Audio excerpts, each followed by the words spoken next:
தேவனுக்கு மகிமை உண்டாவதாக. சங்கீதம் 26 அதிகாரம் 1 முதல் 12 வாக்கியம் வரை. கர்த்தாவே, என்னை நியாயம் விசாரியும். நான் என் உத்தமத்திலே நடக்கிறேன்.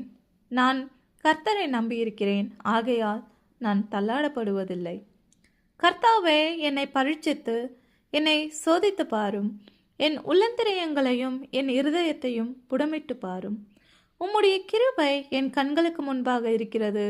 உம்முடைய சத்தியத்திலே நடந்து கொள்ளுகிறேன்.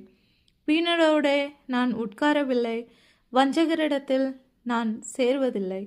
பொல்லாதவர்களின் கூட்டத்தை பகைக்கிறேன், துன்மார்க்கரோட உட்காரேன். கர்த்தாவே, நான் துதியின் சத்தத்தை தொனிக்க பண்ணி உம்முடைய அதிசயங்கள் எல்லாம் விவரிப்பதற்காக நான் குற்றமில்லாமலேயே என் கைகளை கழுவி உம்முடைய பீடத்தை சுற்றி வருகிறேன்.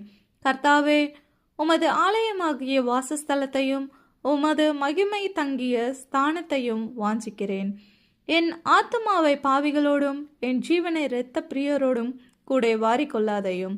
அவர்கள் கைகளிலே தீவினை இருக்கிறது, அவர்கள் வலது கை பரிதானங்களால் நிறைந்திருக்கிறது. நானோ என் உத்தமத்திலே நடப்பேன். என்னை மீட்டு கொண்டு என்மேல் இரக்கமாயிரும். என் கால் செம்மையான இடத்திலே நிற்கிறது, சபைகளிலே நான் கர்த்தரை துதிப்பேன். நாம் ஒவ்வொருவரும் இப்படிதான் நாம் இருக்கிறோமா? உண்மையில் நாம் அப்படி இருந்தால் இந்த விண்ணப்பம் நாம் தேவனை நோக்கி ஏறெடுக்கலாம். தேவனுடைய பிள்ளைகளுக்கு ஏற்ற நேரத்தில் பதிலளிப்பார்.